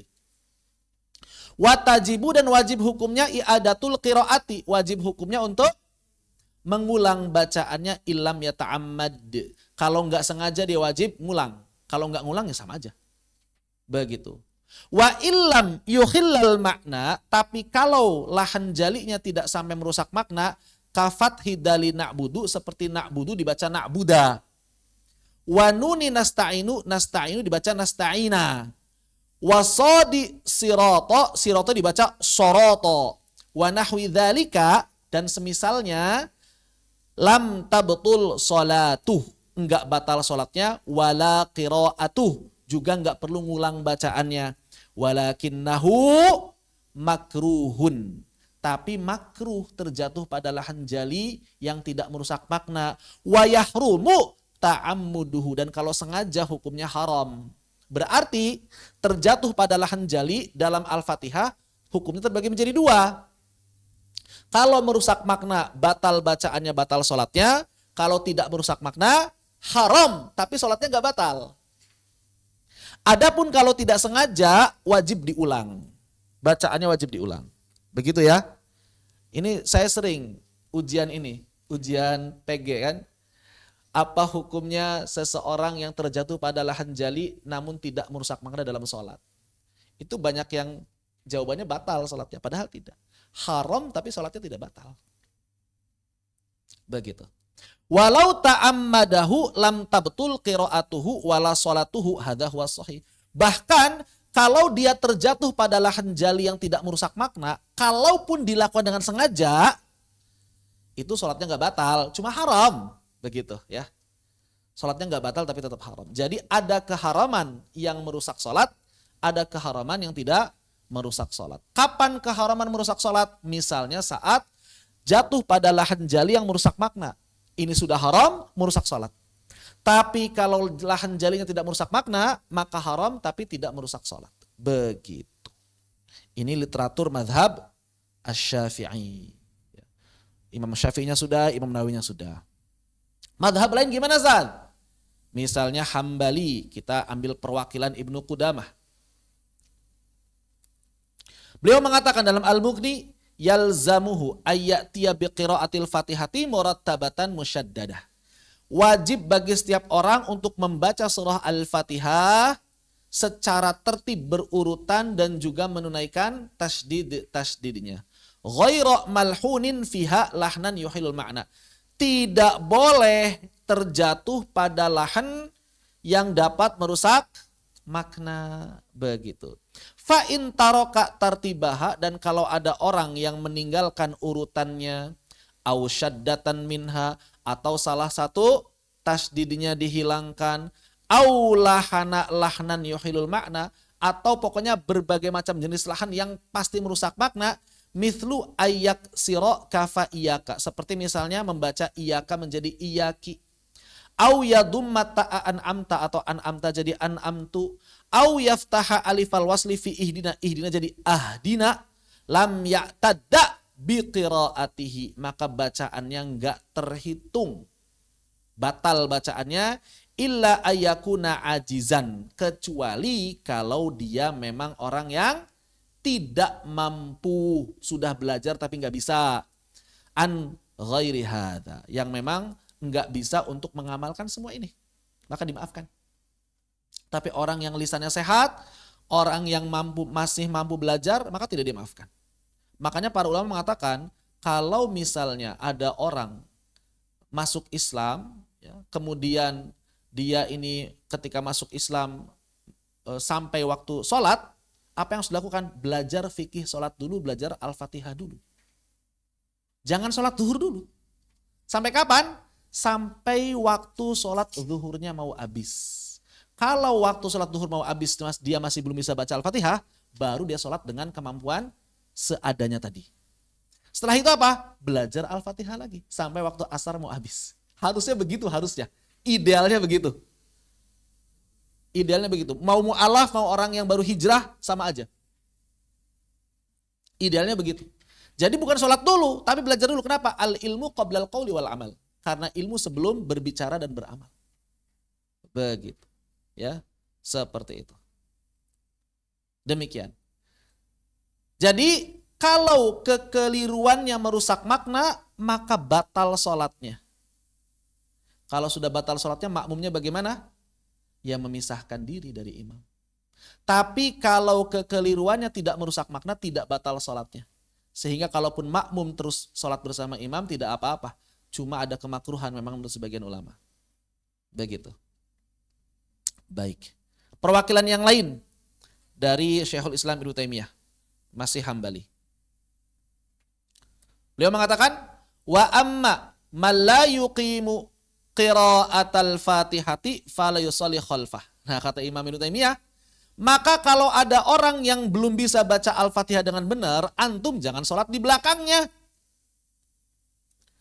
Illa man huwa mithluhu, kecuali orang yang semisal dengannya keadaannya. Begitu. Fala yusalli khalfal al-thaghil ladzi yubaddilu harfan biharfin. Maka tidak boleh antum sholat di belakang orang yang cadel parah. Cadel parah itu orang yang benar-benar sampai ngubah huruf. Misalnya ro jadi lam, ro jadi waw, ro jadi ghain. Ada kan? Bismillahirrahmanirrahim. Jadi ghain, mirrahim. Gak boleh. Cadel parah. Bismillahirrahmanirrahim. Cadel parah. Bismillahirrahmanirrahim. Cadel parah. Gak boleh. Karena dia merusak makna. Merusak makna. Ustadz, berarti orang cadel gak boleh jadi imam. Ya mau gak mau. Harus yang sama semisalnya. Boleh baru. Tapi kan ini bukan kesengajaan. Ya memang bukan kesengajaan. Sebagaimana perempuan pun gak sengaja lahir jadi perempuan. Tapi gak boleh jadi imam bagi laki-laki. Paham ya? Ada aturan agama itu. Begitu. Emangnya Kak Nur waktu mau lahir ada opsi pilih laki-laki atau perempuan lahirnya? Enggak kan? Tapi ditakdirkan sebagai seorang perempuan. Terus enggak protes? Protes enggak Kak Nur? Kok saya enggak boleh jadi imam bagi laki-laki? Udah ada aturannya dalam agama. Jadi orang yang mohon maaf, orang yang cadel-cadel, ya mohon maaf. Bukan kita mendiskreditkan, bukan kita mengesampingkan, tapi ada syarat di dalam sholat yang harus dipenuhi. Begitu. Tapi orang yang cadel ini walaupun bacaannya merusak makna, dimaafkan selalu. Bahkan di akhirat tidak dimintai pertanggungjawaban untuk huruf ro. Jadi kita bertanggung jawab atas 29 huruf, orang cadel itu 28 huruf tanggung jawabnya. Kalau cadelnya cuma satu. Begitu. Enak cadel, enak gak? Iya, di dunia dari si keutamaan lebih utama orang yang gak cadel, tapi kalau dia fasih. Kalau gak cadel gak fasih, ya sama aja kan, berantakan juga. Begitu. Jadi gak bisa protes. Kadang-kadang ada sebagian orang cadel protes. Wow, Islam kok gak adil? Bukan, justru Islam adil, menempatkan sesuatu pada tempatnya. Orang yang cadel gimana saat? Ya boleh jadi imam, tapi bagi sama orang cadel. Begitu. Kan gak fasih, orang cadel gimana fasih? Cadel itu gak bisa fasih. Gimana sih antum? Orang yang terjatuh pada perubahan huruf itu tidak bisa disebut fasih ya akhi. Nggak bisa disebut fasih 100%. Dia udah jelas mengubah huruf. Makanya saya katakan cadelnya cadel parah, bukan cadel yang masih ro. Kalau cadelnya masih ro masih aman itu. Nggak masalah. Ini yang benar-benar ngubah. Ro-nya jadi waw, ro-nya jadi lam, ro-nya jadi ghain. Benar-benar ubah hurufnya. Maka dia nggak bisa disebut fasih sampai kapanpun. Walaupun huruf yang lainnya fasih, kita nggak berbicara huruf per huruf. Kita yang namanya fasih itu harus secara umum. Begitu. Maka orang cadel seperti ini kategorinya sebetulnya masih kategori ummi. Kenapa? Karena belum bisa mengucapkan huruf dengan benar atau salah satu huruf dengan benar. Orang ummi itu bukan berarti seluruh hurufnya salah. Bisa jadi cuma satu huruf yang salahnya, ain doang misalnya begitu. Ummi dia tetap kehitungnya. Ada orang yang nggak bisa dod doang, ummi dia terhitungnya. Nah ini ada orang nggak bisa ro doang, ummi juga sebetulnya. Begitu ya. Seperti itu. Wallahu a'lam bissawab. Fala yusalli khalfal al-thaqil ladzi yubadilu harfan bi harfin. Maka jangan sholat di belakang orang yang cadel parah, yang kecadelannya itu membuat perubahan huruf. Illa harfad dad. Kata Ibnu Taimiyah, kecuali kalau perubahannya di huruf dad, idza akhrajahu min tarafil fami, yang dia keluarkan dari ujung mulut, maksudnya menjadi dha, kama huwa adatu katsirin minan nasi fihi wajhan. Maka Ibnu Taimiyah kalau perubahannya dad ke dha mah enggak apa-apa. Ini diikuti oleh Ibnu Katsir. Begitu. Tapi dalam mazhab Syafi'i yang mutamad tetap batal, ya. Baik. Ini perwakilan dari mazhab Hambali. Kita lihat mazhab yang lain, Maliki. Langsung perkataan Imam Malik bin Anas. Beliau mengatakan, "Idza shallal imamu biqaumin." Apabila ada seorang imam salat berjamaah, fatarakal qiraata. Lalu kemudian dia enggak baca Al-Fatihah, intaqadat salatuh. Maka batal salatnya, wa salatu man khalfahu. Demikian pula salat makmumnya. Wa a'adu wa in dhahabal waqt. Maka mereka wajib mengulang salat yang tadi walaupun waktunya sudah habis. Qala. Kemudian dilanjutkan oleh Imam Malik, fadzalikal ladzi la yuhsinul Qur'an. Dan orang yang baca Al-Qur'annya itu berantakan. Perhatikan, tadi kata beliau apa? Ada orang apa tadi? Enggak baca Al-Fatihah. Salatnya batal enggak? Batal. Semuanya harus ngulang. Nah ini kasus kedua, ada orang yang Al-Fatihahnya berantakan. Maka kata beliau, fadzalika alladzi la yusinul Qur'an asyaddu indi min hadza. Dan orang yang baca Al-Fatihahnya berantakan, hukumnya lebih berat daripada orang yang enggak baca Al-Fatihah. Kata Imam Malik.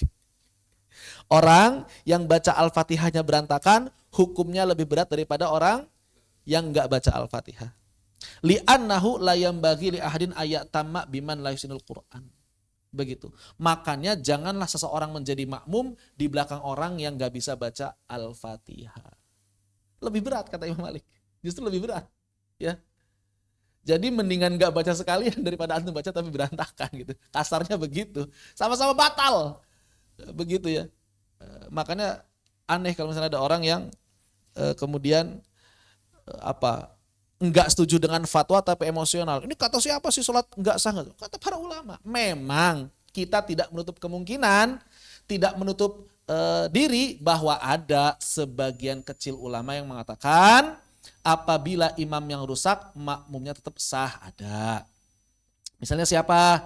Misalnya adalah murid Imam Syafi'i, Imam Al-Muzani. Tapi bukan pendapat resmi madhab. juga pendapat sebagian Hanafiyah. Maka Hanafiyah mengatakan apa? Ya, apabila seseorang terjatuh pada lahan jali yang mengubah makna dan ia meyakini sebagai kebenaran, maka ia kufur dan batal sholatnya. Sedangkan apabila lahan tersebut tidak merusak makna menjadi buruk, maka menurut Abu Hanifah dan Muhammad Al-Hasan sholatnya tidak batal. Sholatnya juga batal. Sedangkan menurut Abu Yusuf sholatnya tidak batal. Jadi ada perbedaan pendapat di kalangan ulama Hanafiyah. Kenapa ulama Hanafiyah berbeda pendapat? Karena dalam madhab Hanafi, Al-Fatihah bukan rukun tapi wajib. Beda antara rukun dengan wajib dalam Hanafiyah.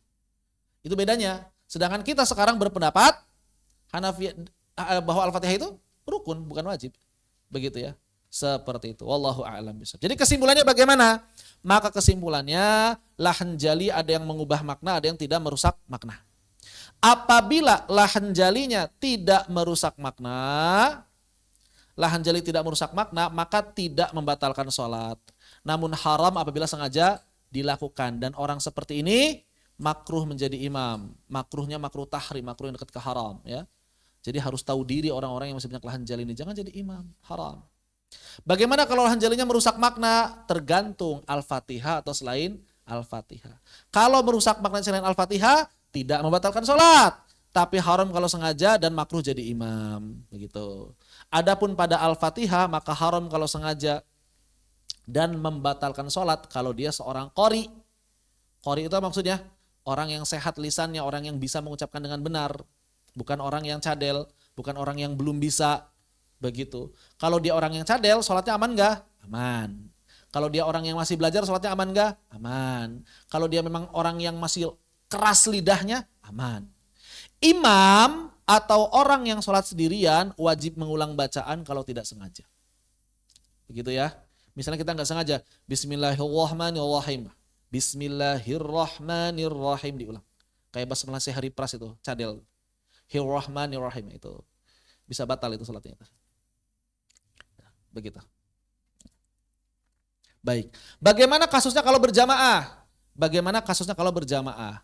Kita jadi makmum, maka dilihat kalau Al-Fatihahnya tidak merusak makna, aman, selesai ya.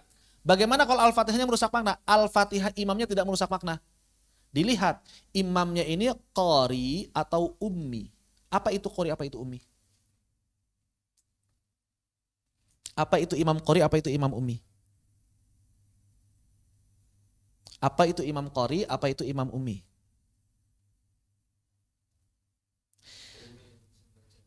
Ummi artinya adalah orang yang belum bisa baca Al-Fatihah dengan benar. Ummi artinya adalah orang yang belum bisa baca Al-Fatihah dengan benar. Masih belajar atau cadel, parah. Adapun qori, orang yang aslinya sudah bisa baca Al-Fatihah dengan benar. Dia bisa mengucapkan huruf ain, dod, sod, bisa dia. Nah, kalau imamnya ummi, maka imam ummi hanya sah bagi dirinya sendiri. Dan tidak sah menjadi imam kecuali bagi semisalnya seperti yang disampaikan. Imam ummi hanya sah bagi semisalnya.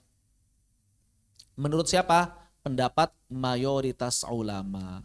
Ada enggak Ustaz ulama yang mengatakan sah sholat di belakang ummi? Ada tadi contohnya Imam Muzani. Ya, ada contohnya. Atau sebagian ulama Hanafiyah. Itu sebagian contohnya. Boleh enggak bertaklid pada pendapat itu? Ya boleh-boleh saja silakan. Tapi kalau mau hati-hati lebih baik jangan. Karena jumhur mayoritas ulama berpendapat imam ummi ini tidak sah kecuali bagi sesamanya saja. Jadi kalau kita udah tahu ini mah ummi nih, memang cadelnya cadel parah atau dia memang belum bisa baca Al-Fatihah dengan benar, lidahnya masih kaku kelu, maka yang seperti itu tidak sah kecuali bagi orang semisalnya. Begitu. Bagaimana kalau imamnya qori? Kita tahu sebetulnya dia itu bisa baca Al-Fatihah dengan benar, cuma pas lagi baca di situ, kok lahan jali yang merusak makna. Maka ditunggu ngulang bacaan atau enggak. Begitu. Kalau imamnya ngulang bacaan, oh tadi enggak sengaja. Imamnya ngulang bacaan, maka sholatnya sah. Ditunggu-tunggu sampai amin, enggak ngulang-ngulang bacaan, maka wajib mufaraqah. Maka wajib mufaraqah. Apa itu mufaraqah? Memisahkan diri dari imam, melanjutkan sholat sendirian. Melanjutkan sholat sendirian, tidak lagi berhubungan dengan imam. Begitu. Dan mufaraqah hukum asalnya makruh kecuali ada uzur. Mufaraqah hukum asalnya makruh kecuali ada uzur. Ustadz, bagaimana kalau kita tidak tahu bacaan imamnya ini merusak makna atau tidak merusak makna?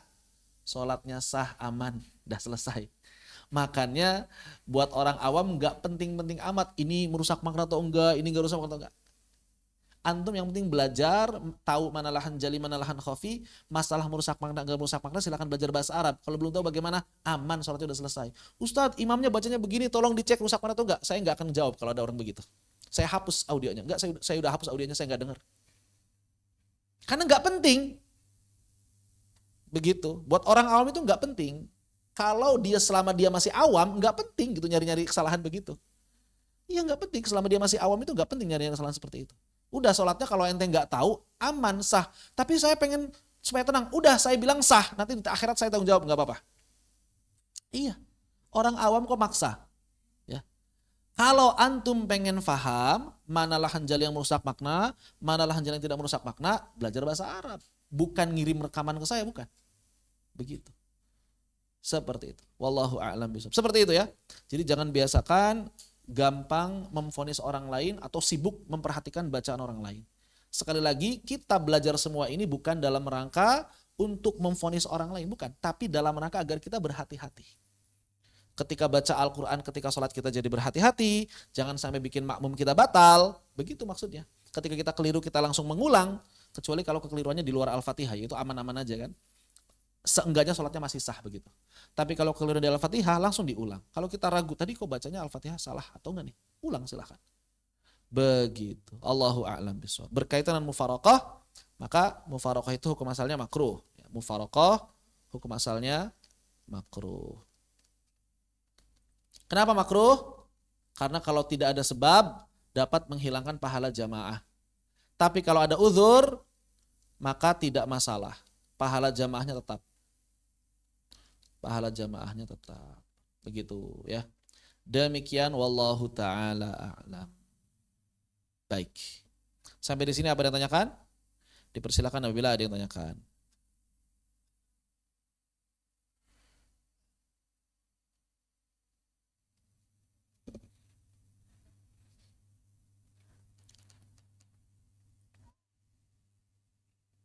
Yusuf, ada yang nanya? Lahan khafi agak panjang soal ini. Lahan khafi agak panjang. Cukup? Udah dulu? Selesai hari ini? Akhir ya. Kalau tidak ditanyakan berarti hari ini cukup sampai di sini. Dipakai buat murojaah saja. Tafadhal. Begitu. Fanaktafi bihadza walhamdulillahi rabbil alamin.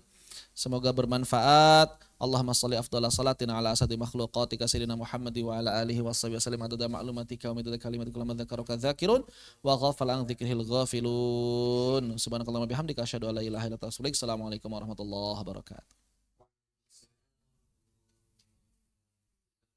Wa jazakumullahu khairan barakallahu fiik.